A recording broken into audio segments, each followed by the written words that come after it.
नयन को खुद का मजाक उड़ाते देख नायरा ने उसे धक्का मार घास पर गिरा दिया। फिर उसके पीठ पे बैठ उसके बाल नोचते हुए बोली, अब उड़ा मेरा मजाक उड़ाना। नयन अपने बालों को नायरा के चंगुल से निकालते हुए बोला, पागल औरत, अगर मेरे बाल उड़ गए तो लोग तुझे टकलू की बेहन बोलेंगे। नयन की बात सुन एक पल के लिए नायरा सोच में पड़ गई। नायरा को रुका देख नयन अपनी बात को आगे बढ़ाते हुए बोला, जब तू अपने पेशेंट को देखेगी तो वो लोग तुझे देख के बोलेंगे, वो देखो सुपरस्टार टकलू की बेहन डॉक्टर नायरा जा रही है। नायरा ने जब खुद के लिए ये शब्द सुने तो वो जोर से चिल्लाई, नहीं मेरा भाई टकलू नहीं है, वो तो बहुत स्मार्ट है, हीरो है। इतना बोल नायरा अपने हाथों में अपना तुक लगा नयन के बालों को सेट करने लगी। अपने बालों में नायरा को तुक लगाते देख वो उसके हाथ को हवा में रोकने लगा, पर नायरा कहाँ रुकने वाली थी। एक दूसरे को तंग करने के बाद नयन वही घास पर पेट के बल लेट गया, वही नायरा उसके पीठ पे अपना पीठ लगा लेट गई। नयन अपनी शांत आवाज में नायरा के दिल का हाल जानते हुए बोला, नायू तू खुश तो है न यांश भाई से 7 साल बाद मिलके। नायरा भी आसमान में तारों को देखते हुए बोली, हाँ भी नहीं भी। नायरा के ऐसे जवाब से नयन कंफ्यूज होते हुए बोला, इसका क्या मतलब। नायरा अपने ख्यालों में खोते हुए बोली, उसे 7 साल बाद मिलके खुश तो हूँ, पर मुझे उसके साथ अपनी पूरी जिंदगी जीनी है नोनू। मुझे उसे अलग नहीं होना, मुझे इसके साथ रहना है, पर वो मुझे अपने साथ रखना ही नहीं चाहता। वो बोल ही रही थी कि उसी आवाज़ रूंध गई। नयन को जब नायरा की रोनी आवाज़ आई तो उसने आराम से नायरा को अपने पीठ से उतारा। वो नायरा के आंसू पोंछते हुए बोला, तुझे पता है ना नायू, कोई रीज़न है जिसके वजह से अयांश भाई ने तुझे खुद से दूर रखा है। नायरा अपने नाक को नयन के शर्ट में पोंछते हुए बोली, पर वो रीजन कब खत्म होगा नोनू। ये सवाल सुन नयन ने भी अपना मुंह बना लिया। वो अपने होठों को पाउट बनाते हुए बोला, इसका जवाब तो हमें बस भाई ही दे सकते हैं। पर तुझे पता है न भाई हमेशा अयांश भाई के फेवर में ही बोलते हुए। अपने बड़े भाई के बारे में सोचते हुए दोनों ने एक दूसरे को देख फिर अपनी आंखों को गोल गोल घुमा लिया, जैसे उन्हें पता हो अपने भाई से अयांश के बारे में पूछना मतलब दीवार पे सर पटकना। नयन नायरा को चिढ़ाते हुए बोला, नायू अगर तू अयांश भाई को पसंद नहीं करती न तो मैं तो बिल्कुल कन्फर्म था कि अयांश भाई और भाई के बीच में कुछ चल रहा है। दोनों के कान एक दूसरे से ऐसे जुड़े हैं जैसे कि मुझसे मेरी फैंगल्स। इतना बोल नयन अपने आप को अपने हाथ का फनखा बना हवा करने लगा, जिसे अपना क्रेज बता रहा हो लड़कियों के बीच में, जिसे नायरा बखूबी समझ रही थी। नायरा नयन के बातों से चिढ़ते हुए बोली, अयांश और भाई दोनों अच्छे दोस्त हैं बस, और रही बात अयांश की पसंद की तो मैं तुझे बता दूं कि वो बस मुझे पसंद करता है। नायरा को इतना कॉन्फिडेंटली अयांश के बारे में बात करता सुन नयन अपना मुंह टेढ़ा करते हुए बोला, तू ये बात इतने कॉन्फिडेंस से कैसे कह सकती है, तेरे और अयांश भाई का तो ऐसा कोई सीन भी नहीं है मेरी बेवरी बेहन। अब नायरा नयन के बातों से चिढ़ते हुए बोली, मैं इतने कॉन्फिडेंस से ऐसे बोल सकती हूँ मिस्टर नोनू क्योंकि मैंने अयांश को किस किया है। नयन के कानों में जैसे ही किस शब्द गया वो अपनी आंखें बड़ी बड़ी कर नायरा को देखने लगा, फिर बंदरों के जैसे छलने लगा जैसे उसकी कोई लॉटरी लग गई हो। वो अपनी एक्साइटमेंट में बोला, ओह माय गॉड, मेरी बहन ने अपने बचपन के प्यार को किस किया। वो नायरा को गले लगाते हुए बोला, फाइनली तूने कुछ तो किया अपना बेवरापन छोड़ के। नायरा उसे चिढ़ते हुए बोली, नोनू। नयन उसे और कस के गले लगाते हुए बोला, नायू मैं बहुत खुश हूँ तेरे लिए। फाइनली तुझे वो इंसान मिल रहा है जिसे मैं बचपन से अपना जीजा बनाना चाहता था। नयन की बातें सुन नायरा की पकड़ उस पे कस गई, जिसे महसूस कर नयन बात बदलते हुए बोला, वैसे नायू तेरे फर्स्ट किस के खुशी में हमें पार्टी करना चाहिए। इतना बोल वो नायरा को खींचते हुए गेट के तरफ लेके जाने लगा। तभी उन्हें अपने पीछे से एक ठंडी मगर कर्कश आवाज आई, कहा चली बंदरों की टोली। जिसे सुन नायरा नयन के कदम वही जम गए। नयन की तो हिम्मत ही नहीं हो रहा था कि वो पीछे मुड़े, पर नायरा तो नायरा है, वो भाग के उस इंसान के ऊपर कूद गई। नायरा गिर न जाए इस डर से उस इंसान ने नायर को जल्दी से पकड़ लिया। नायरा को इतने खुशी से उस इंसान से गले मिलते देख नयन की तेवरियां चढ़ गई। उसने अपनी हिम्मत को गोली मार उस इंसान के पीठ पर चढ़ गया, जिसे वो इंसान थोड़ा सा नायरा को लेके झुक गया, पर उसने खुद को अच्छे से संभाल लिया जैसे उसे नयन की इस हरकत की आदत हो। वैसे मुझे आप लोगों की कुछ सुनना था, कुछ अमीरों की चर्चा। किसी ने कहा मेरा बाथरूम 10 लाख का, तो किसी ने 20 लाख को, किसी ने 50 लाख का बताया। और जब यही बात एक गांव के आदमी से पूछी गई तो उसने बताया कि मैं जहां सुबह लोटा लेके जाता हूं उस खेत की कीमत 7 करोड़ है। और ऐसे बाथरूम तो हम रोज बदल देते हैं। तो क्या लगता है कौन है ये इंसान जिसके इतने क्लोज है नायरा नयन। आखिर क्यों किया है अयांश ने नायरा को खुद से दूर। ये सब जने के लिए पढ़ते रहिए। नक्श। जी हाँ, ये इंसान और कोई नहीं एशिया के सेकंड बिजनेस टाइकून नक्श सिंघानिया है। नायरा नयन के बड़े भाई, जिनसे नायरा नयन अपनी जिंदगी का छोटा सा पल भी नहीं छुपा सकते, जिन्हें उनके हर कांड के बारे में पता होता है, जो इन्हें इनकी मां की चप्पलों से बचाने की ताकत रखते हैं। दुनिया की तो बात छोड़ ही दो, जिनके एक इशारे को देख नयन नायरा अपना कदम तक बढ़ाने की हिम्मत नहीं करते, डर से नहीं इज्जत से। नायरा अपने भाई को जोर से पकड़ते हुए बोली, आई मिस्ड यू भाई। नयन भी कहा नायरा से पीछे रहने वाला था, वो भी नक्श से चिपकते हुए बोला, भाई मैंने आपको बहुत ज़्यादा मिस किया, इतना किया कि देखो मेरा वज़न कम हो गया है। नयन की बात को हवा में उड़ाते हुए नक्श बोला, हाँ इतना कि एक दिन में 3 बार एक्स्ट्रा चीज़ पिज़्ज़ा खाते हो। नक्श को अपने खाने के बारे में बोलता सुन नयन की पकड़ नक्श से ढीली हो गई, जिसे वो ज़मीन पर जा गिरा। नयन को ज़मीन पर गिरा देख नायरा की हंसी की गूंज पूरे गार्डन में गूंजने लगी, जिसे नयन चिढ़ते हुए बोला, अब चुड़ैलों के जैसे हंसना बंद कर। खुद के लिए चुड़ैल शब्द सुन नायरा अपना मुंह बना नक्श को देखने लगी। नायरा के भाव समझते से नक्श ने अपने घुटने को मोड़ नयन के पीठ पर दे मारा, जिसे नयन की चीख निकल गई। वो अपना मुंह बनाते हुए बोला, भाई आप हर बार इस नायूं की ही सुनते हो, आपको अपने प्यारे से नन्हे से क्यूट से छोटे भाई पर बिल्कुल भी तरस नहीं आता न। नयन के मेलोड्रामा को इग्नोर करते हुए नक्श ने नायरा से सवाल किया, जो अब भी उसके गोद में थी, नायूं तुम्हें तो बहुत पहले घर तक ड्राइवर छोड़ के गया था, फिर तुम इतने देर से बाहर क्या कर रही हो। नायरा नक्श को कुछ जवाब दे पाती कि नयन अपना ड्रामा स्टार्ट करते हुए बोला, ओहो क्या बात है, मतलब आपको भी पता था कि नायूं आज आने वाली थी। फिर अपने नाक को छूते हुए बोला, हाँ हाँ आपको कैसे नहीं पता होगा, आपके दिल जिगर फेफड़े बेस्ट फ्रेंड ने जो बता दिया होगा। आखिर आपके कान मुंह दिमाग सब जुड़े हुए हैं, अच्छा हुआ गलती से भी आप दोनों में से कोई लड़की नहीं हुआ, नहीं तो मेरी नायों का पत्ता कट जाता। इसे आगे नयन कुछ बोल पाता कि नायरा उसके बाल नोचते हुए बैठ गई। नयन अपने बालों को छुराते हुए बोला, पागल मैं यहाँ तेरे लिए अपने बड़े भाई से लड़ रहा हूँ, और तू है कि मेरी खूबसूरती को दाग लगा रही है मुझे गंजा करके। नक्श उन दोनों को बीच में रोकते हुए बोला, वैसे तुम दोनों जा कहाँ रहे थे। नयन जो अभी नायरा को मानने ने लगा था, वो तपाक से बोला, पार्टी करने। नक्श अपनी भवें उठाते हुए, वो किस खुशी में। नयन नक्श की बातों का जवाब दे पाता कि नायरा उसके मुंह पर हाथ रखते हुए बोली, भाई वो हम बहुत दिन बाद मिले हैं न, और नोनू ने दिन अभी नहीं किया है, तो हमने सोचा कि पार्टी करने चलाते हैं। नायरा को इतनी सफाई से झूठ बोलता सुन नयन तो उसे अपनी आंखें बड़ी बड़ी कर देखने लगा, पर शायद नायरा ये भूल गई थी सामने खड़ा इंसान कोई और नहीं उसका बड़ा भाई है, जो उसकी रग रग से वाकिफ है, जिसे नायरा के हर नेक्स्ट मूव का पता होता है। वो उसके सामने झूठ बोल रही थी, पर नक्श ने नायरा को कुछ नहीं कहा, वो बस नायरा को अपनी भवें ऊपर कर देखने लगा, जिसे नायरा चिढ़ते हुए बोली, फाइन मैं यांश से इतने साल बाद मिलके आई हूँ इसलिए। पर इस बार भी नक्श के वही एक्सप्रेशन थे। अब की बार नायरा झलाते हुए बोली, प्लीज़ भाई इसे आगे मत पूछो, मुझे शर्म आती है। नायरा का ऐसा जवाब सुन जहां नक्श उसे अपनी आंखें बड़ी कर देखने लगा, वहीं नयन तो जमीन पर लोटपोट होके हंसे जा रहा था। खुद के भाइयों का ऐसा रिएक्शन देख नायरा ने लौटते हुए नयन को अपनी एक लात जमा दी, जिसे नयन की कराहने की आवाज़ आई, पर नायरा को कोई भी फर्क नहीं पड़ा। तभी नक्श उन दोनों का ध्यान भटकाते हुए कहा, तो फिर चलो पार्टी करने। नयन नायरा जो अपने लड़ने के फुल मूड में थे, नक्श की बात सुन उनकी आंखों में चमक सी आ गई। उन दोनों ने अपनी कमकती नज़रों से नक्श को देखा, जैसे कि कन्फर्म करना चाहते हो कि जो अभी उन्होंने सुना वो सही है ना। नक्श भी उनके भाव को समझते हुए अपना सर हाँ में हिला दिया। नक्श की हाँ सुन नयन नायरा ने एक दूसरे को गले से लगा लिया।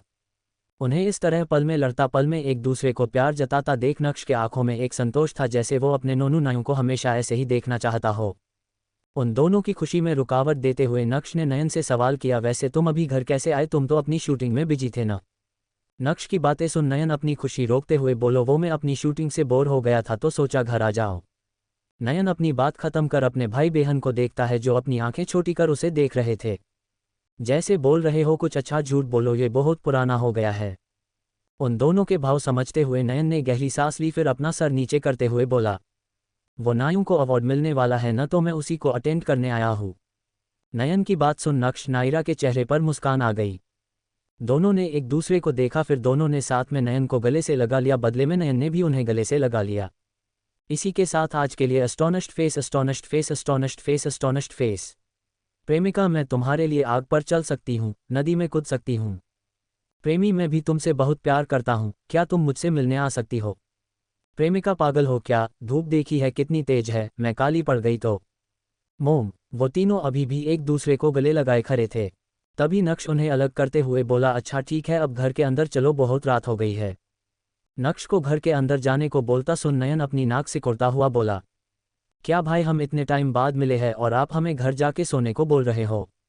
नयन की बात सुन नक्श उसे अपनी आंख छोटी करते हुए बोला, अभी मैं बोल रहा हूँ, थोड़ी देर और रुके तो मोम की चप्पल तुमसे बात करेगी। अपनी मोम का जिक्र सुन नयन का दिल एक पल को कांपा जरूर, फिर भी वो अपनी शेखी बघारते हुए बोला, भाई आप हमें मोम का नाम लेके डरा नहीं सकते। मैं और नायूं तो पार्टी करने जाएंगे, हम नहीं डरते मोम से और ना ही उनकी धूल मिट्टी लगी चप्पल से, है ना नायूं। इतना बोल जैसे ही नयन नायरा को देखने के लिए पलटा तो पाया कि नायरा तो कब की 9:11 हो गई है।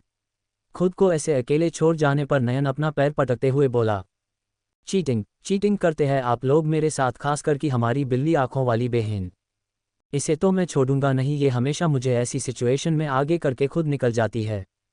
नक्श ने नयन की बातों पर अब कोई ध्यान नहीं दिया। उसने उसके कॉलर से पकड़ घर के अंदर चल दिया। नयन भी अच्छे बच्चे के जैसे घिसते हुए घर के अंदर चला जा रहा है। नक्श अभी घर के अंदर घुसा ही था कि सामने का नज़ारा देख उसकी तेवरियां चढ़ गई। नयन जो घिसते हुए आ रहा था नक्श के अचानक रुक जाने से उसकी पीठ से टकरा गया।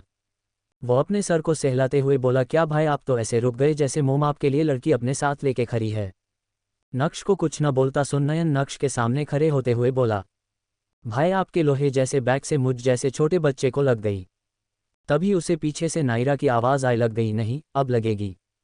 नायरा के बातों का मुंह तोड़ जवाब देने के लिए नयन जैसे ही पीछे मुड़ा, उसके सर पर उड़ती हुए चप्पल आके लगी, जिसे नयन अपने सपनों में भी पहचान सकता था कि ये चप्पल किसकी है। उसके इस बार दूसरी चप्पल का इंतजार भी नहीं किया, वो बिना ज़्यादा सोचे नक्श के पीछे जाके खड़ा हो गया। उसने नक्श के पीछे से झांकते हुए ही सामने की सिचुएशन को समझना ठीक समझा। सामने का नज़ारा देख उसकी आंखें बड़ी बड़ी हो गई। सामने उसकी मोम नायरा का एक कान पकड़े हुए खड़ी थी। अपनी माँ को सामने इस अवतार में देख नयन के पैरों ने जवाब दे दिया। वो लड़खड़ाते हुए जमीन पर नक्श की एक टांग पकड़ बैठ गया। अपने पैर को ऐसे पकड़े जाने पर नक्श ने नीचे देखा तो पाया कि नयन उसे अपनी बेचारी नज़रों से देख रहा था, जैसे बोल रहा हो, मेरे प्यारे बड़े आयरन मैन भाई मुझे बचा लो मोम से। अगर मोम से नहीं बचा सकते तो कम से कम उनकी दूसरी चप्पल से बचा लो। नक्श भी नयन के इमोशंस को अच्छे से समझ रहा था, पर उसने उसे कुछ नहीं कहा। उसने अपना ध्यान नायरा के तरफ किया, जिसका एक कान उसकी हिटलर माँ के हाथ में था, जिसे नायरा किसी मेमने के बच्चे जैसा छटपटा रही थी उनकी चुंगल से निकलने के लिए। नायरा की हालत को देखते हुए नयन ने अपने मुंह कान नाक सबको पीछे रखना ही ठीक समझा। भावना जी ने अपने तेज नज़रों से पहले नायरा को ऊपर से नीचे देखा, फिर अपनी आंखें छोटी कर बोली, तुमने फिर अपने बालों को कंघी नहीं किया। अपनी माँ का सवाल सुन नायरा ने अपना तुक गटका फिर अपने कान के पीछे खुजलाते हुए बोली, वो मोम मुझे फ्लाइट के लिए लेट हो गया था तो मुझे कंघी करने का टाइम नहीं मिला। अभी नायरा ने अपनी बात खत्म ही किया था कि भावना जी ने अपना दूसरा सवाल किया, तुम तो परसों आने वाली थी न, तो बिना कुछ इन्फॉर्म किए बिना कुछ बताए आ जाए हो, वो भी इतनी रात को, एंड मोस्ट इम्पोर्टेंट आज के लिए तुम्हें फ्लाइट की टिकट कैसे मिल गई जब पहले नहीं मिल रहा था तो। अपनी माँ के इस सवाल से नायरा एक पल लिए हड़बड़ा गई, उसके मुंह से कुछ बोलते नहीं बन रहा था। तभी उसे अपने बड़े भाई नक्श की आवाज़ आई, वो मोम उसे अयांश ने अपनी प्राइवेट फ्लाइट से भेजा है। नक्श के मुंह से अयांश का नाम सुन भावना जी की तीखी नज़र शांत हो गई। अपनी मोम के बदलते अंदाज देख नयन अपना मुंह बना के घिरे से बोला, देखो ज़रा अपने दामाद का नाम सुन, इन्होंने अपने रंग ऐसे बदले जैसे डैड अपने बालों को डाई करके वाइट से ब्लैक कर लेते हैं। चलो मान लिया मैंने कि दामाद भगवान समान होता है, पर बेटा भी तो छोटा मोटा भगवान बन सकता है। नयन के बातों से इरिटेट होकर नक्श ने उसे अपनी घूरते नज़रों से देखा। अपने भाई को ऐसे घूरते देख नयन ने अपन मुंह टेढ़ा कर लिया। उसकी ऐसे मुंह टेढ़ा करता देख नक्श अपनी भवें ऊपर कर बोला, ये तुमने कहाँ से सीखा। नयन ने भी अपने मुंह पे हाथ फेरते हुए बोला, वो मैं अपनी नई मूवी में मैं लड़की बना हूं ना, उसमें मेरा फीमेल कैरेक्टर हर बात पे ऐसे मुंह टेढ़ा करती है। नयन का एक्सप्लेन सुन नक्श ने अपना सर न में हिला दिया। नक्श को ऐसे सर हिलाते देख नयन को लगा नक्श उसे इम्प्रेस हो गया है। वो भी इस बार अपने स्टाइल में अपने दोनों हाथों से बाल बनाते हुए बोला, मैं हूँ ही बेस्ट भाई। नयन ने अभी बोलना ख़त्म ही किया था कि दूसरी चप्पल उसके सर पे आके लगी। इनका तो चलता रहेगा, हम तो आपके लिए कुछ स्पेशल लाए हैं, तो पेश करते हैं। पिता बेटे पर गुस्सा करते हुए, पिता एक काम ढंग से नहीं होता तुझसे, तुम्हें पुदीना लाने के लिए कहा था और तुम ये धनिया ले आए, तुझ जैसे बेवकूफ़ को तो घर से निकाल देना चाहिए। बेटा पापा चलो इकट्ठे ही चलते हैं। पिता क्यों? बेटा क्योंकि मम्मी कह रही थी कि ये मेथी है। डैड। नयन को जैसे ही दूसरी चप्पल पड़ी उसने बिना वक्त गवाए नक्श के पैरों को छोड़ अपनी माँ के चरणों को पकड़ लिया, फिर अपने अंदाज में बोला, मोम आप बोलती हो ना माँ के चरणों में संवर्ग है, हाँ वो अलग बात है, मुझे हमेशा आपके चरणों में धूल लगी चप्पल ही दिखी है। फिर अपना सर बेख्याली में हिलाते हुए बोला, कभी कभी तो वो चप्पल मुझे मेरे सर पर भी दिखता है। वो अभी बोल ही रहा था कि भव्या जी ने उसे उसके बालों से पकड़ते हुए खड़ा किया। नयन अपनी माँ के चंगुल से अपने बालों को बचाते हुए बोला, मोम आपको और आपकी बिल्ली जैसी बेटी को मेरे ब्यूटी हेयर से दिक्कत क्या है, हर वक्त आप इन पे आक्रमण कर देती हो। नयन के बातों को हवा में उड़ाते हुए भव्या जी ने उसे सवाल किया। तुम्हें अब घर की याद आई है? पिछले 3 महीने से तो तुम भूल ही गए थे कि तुम्हारा कोई घर भी है। नयन अपनी मोम को मस्का लगाते हुए बोला, मेरी प्यारी माँ, एक पल को डैड आपको भूल सकते हैं पर मैं नो नेवर बिल्कुल नहीं। मैं आपको कभी भूल नहीं सकता क्योंकि आप मेरे दिल में रहती हो। और आपकी चप्पल मेरे दिमाग में, तो बताइए मैं अपने घर को कैसे भूल सकता हूँ। भव्या जी ने नयन की बातें सुन उसे अपनी आंखें छोटी कर देखा। फिर अपना दूसरा सवाल किया, तुम इतनी रात को बिना कुछ बताए कहाँ से आ रहे हो? नयन को अपनी मोम से इस सवाल की उम्मीद बिल्कुल नहीं थी। कुछ पल के लिए उसके आंखों के सामने अंधेरा छा गया। उसे समझ नहीं आ रहा था कि वो क्या बोले। बिना कुछ बोले ही उसे अपनी माँ की दोनों चप्पलें खानी पड़ी। अगर उसने बता दिया कि वो अपने फिरंगी दोस्तों के साथ पार्टी करके आया है जिसे उसे घर आने में देर हो हुए, तो फिर उसकी माँ उसे घर के सारे मेंबर्स के चप्पल निकला मारेंगी। उसने खुद को बचाने के लिए अपनी उम्मीद की किरण को देखा, जो और कोई नहीं उसका आयरन मैन भाई नक्श था। नक्श भी नयन के भावों को अच्छे से समझ रहा था। उसने भी इस बार अपना दिल बड़ा करते हुए नयन को बचाने के लिए अपनी मोम से झूठ बोलना ही सही समझा। नक्श ने अपनी मोम का ध्यान खुद के तरफ करते हुए बोला, वो मोम, उसकी फ्लाइट लेट हो गई थी, वो एयरपोर्ट से मेरे साथ आया है। नक्श की बातें सुन भव्या जी ने पहले तो कुछ नहीं कहा पर फिर अपने बड़े बेटे की बात मान ली। अपनी मोम को अपने भाई के बात से कन्विंस होता देख नयन ने अपने बालों को उनके चुंगल से बाहर निकालना ही ठीक समझा। भव्या जी ने नयन की कोशिश को व्यर्थ नहीं जाने दिया। आखिर में उन्होंने उसके बाल छोड़ दिया। फिर उन्होंने अपने कदम नक्श के तरफ बढ़ा दिया जो उन्हीं के तरफ आ रहा था। अपनी माँ के हाथों से अपने बाल छुरा के नयन सीधे नायरा के पास जाके खड़ा हो गया। जैसे अब मोम की चप्पल उन दोनों को बराबर लगेगी। नयन को खुद के बगल में खड़ा होते देख नायरा ने अपना मुंह बना लिया, जिसे नयन ने भी देख लिया। उसने भी नायरा को देख अपना मुंह टेढ़ा कर दिया। नयन के ऐसे एक्सप्रेशन देख नायरा ने अपनी आंखें बड़ी बड़ी कर ली। नायरा का ऐसा रिएक्शन देख नयन मुस्कुरा उठा। उसने बदले में नायरा को आंख मार दी। भव्या जी नक्श के पास जाते हुए बोली, मैंने बोला था ना, तुम अपना काम आराम से ख़त्म कर थोड़े दिन बाद आना। फिर तुम आज ही क्यों आ गए? तुम्हें कितनी मेहनत करनी पड़ी होगी आज आने के लिए। अपनी मोम को अपने भाई के लिए ऐसा बोलता सुन नयन अपना मुंह बनाते हुए पीछे से बोला, हम भी काम करके आए हैं, बैलगाड़ी चला के नहीं आए हैं जो अपने हमारा चप्पलों से स्वागत किया।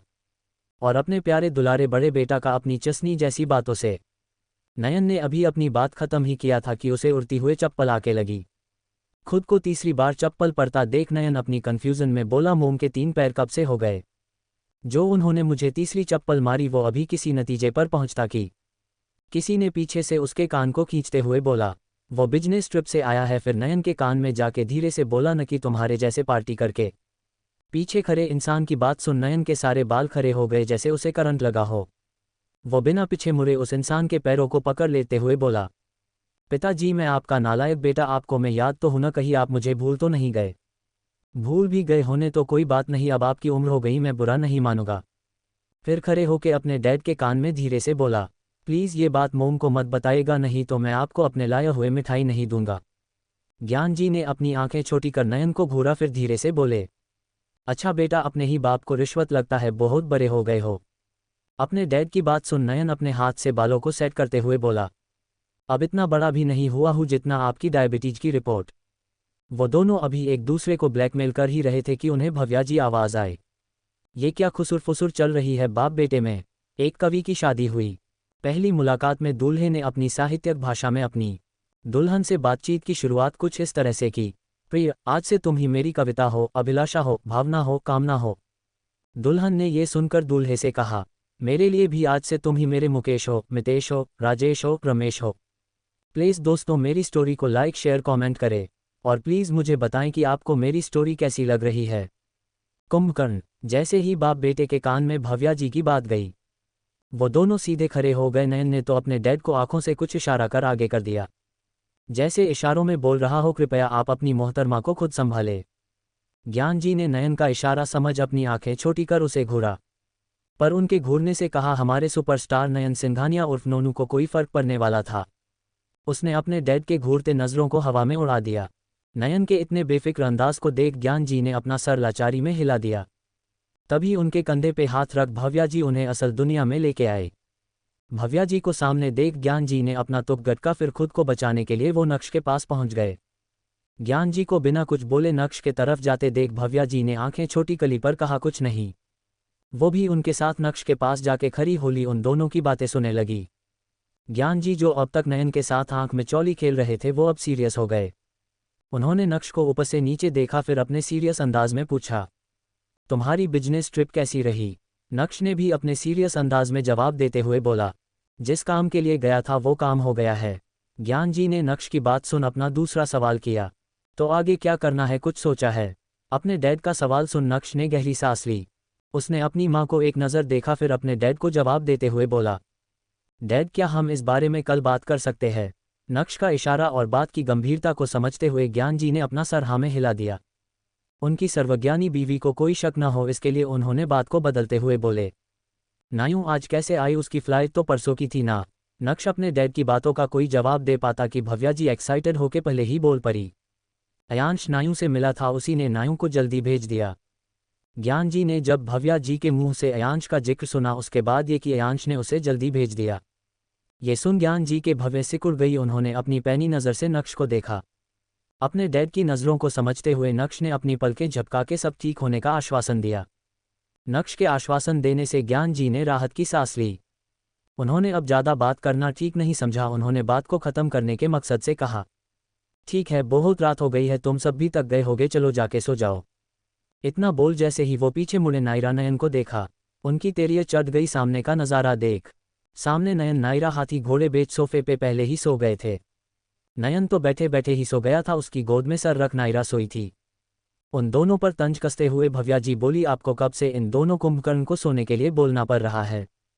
दुनिया में यही काम ये दोनों बिना बोले कर सकते हैं, कहीं भी सो सकते हैं, जगह से तो इन्हें रति भर भी फर्क नहीं पड़ता, चाहे ये दोनों रोड पे ही सो रहे हो। भव्या जी को अपने दोनों कपूतों की तारीफ करता सुन ज्ञान जी नक्श ने अपनी गर्दन में हिला दिया।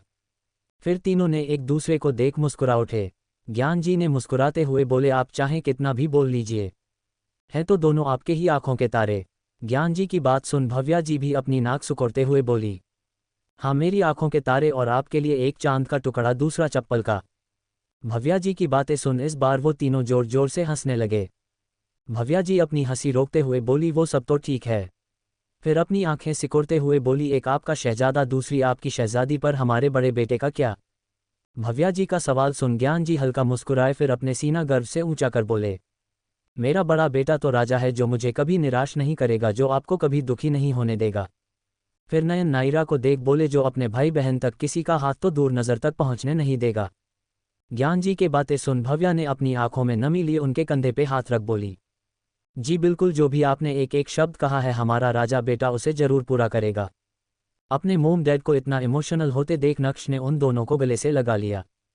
फिर थोड़े ड्रामा करते हुए बोला, अगर गलती से भी आपके शहजादा शहजादी में से कोई जाग गया न, तो उसने ये पूरा राजमहल सर पर उठा लेना है। नक्श की बातें सुन ज्ञान जी और भव्य जी नम आंखें लिए ही मुस्कुरा उठे। उन्हें पता था अगर इस वक्त उन दोनों में से कोई भी जगा तो फिर पूरा घर रात भर जगने वाला है, चाहे उन्हें जगाए रखने के लिए वो दोनों को कवाली ही क्यों ना गाना पड़े। इन सब के बावजूद मजाल है नयन नायरा के कानों में जू तक रेंगी हो, वो दोनों तो अपने सपनों की दुनिया में ही मस्त थे।